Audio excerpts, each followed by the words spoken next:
బండి సంజయ్ గారి వ్యాఖ్యలు ఒకసారి మనం తీసుకుందాం. కాంగ్రెస్ పార్టీ కొట్టేస్తే పాకిస్తాన్ కొట్టేసినట్టు అని మాట్లాడారు. అంటే దీని వెనకాల చాలా పెద్ద అర్థం ఉంది సార్. అది మామూలుగా అలాంటి మాటలు మనం చాలా తేలిగ్గా తీసుకుంటారు కొంతమంది, కానీ అలా తీసుకోకూడదు. అదే ఏంటి ఇప్పుడు అంటే కాంగ్రెస్ పార్టీని ఏ విధంగా ఆయన అభివర్ణిస్తున్నట్టుగా? ఏమైనా అన్న అతని మాటలు కానీ ప్రవర్తన కానీ ఈరోజు Congress party more than 55 years ఈ దేశాన్ని పరిపాలించింది. అవును. ఈరోజు బ్యాంక్స్ నేషనలైజ్ చేసింది ఇందిరాగాంధీ. గరీబీ హఠా ఉంది. ఈరోజు అప్పటి వరకు హరిజనులకు భూములు కానీ ఇండ్లకు కానీ ఆ జమాన్లో మీకు బిఫోర్ 70s ఉరవతల 500కే ఒక హట్ 500కే అయిపోతుంది. 500కే అయిపోతుంది. 6000కే 1 bedroom ఇల్లు ఏదైతుందో స్పిన్నింగ్ మిల్లో 69-70 అయింది మా దగ్గర. స్పిన్నింగ్ మిల్ అది అంతర్గంలో. ఓన్లీ 6000 1 bedroom మంచిగా స్లాబ్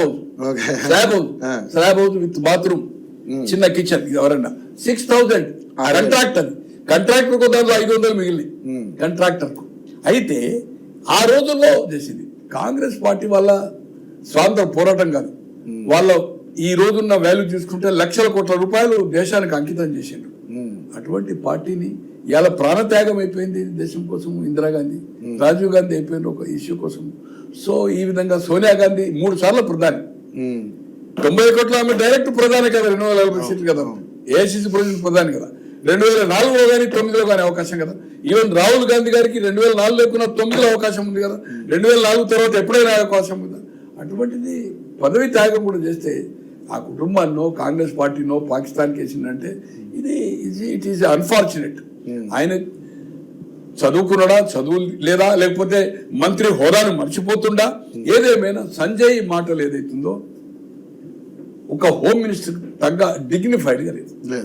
కాకపోతే గాంధీ గారి ఫ్యామిలీ అంత వాళ్ళంతా సాయిబులే. వాళ్ళకి గాంధీ అనే పేరు పెట్టుకున్నారు తప్పితే ఫిరోజ్ గాంధీ ఇవన్నీ ఏదో చెప్పుకో. గాంధీ పేరు ఎందుకు వచ్చిందంటే ఫిరోజ్ గారికి ఇందిరాగాంధీ గారికి లవ్. నెహ్రూ గారు వ్యతిరేకించారు.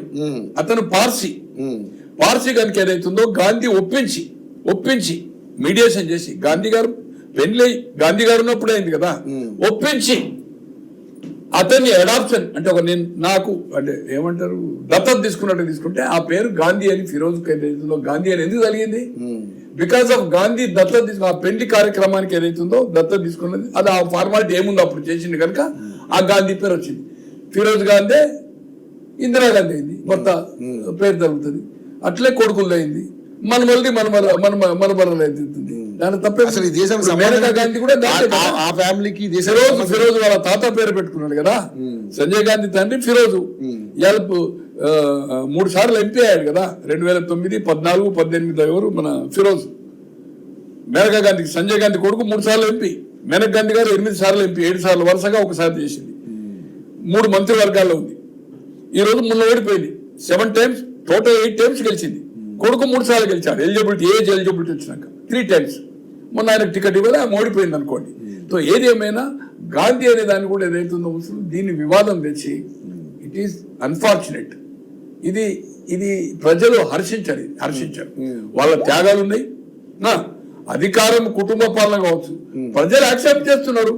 వాళ్ళు దేశానికి త్యాగం చేశారు, త్యాగం చేశారు, బలిదానం అయిపోయారు.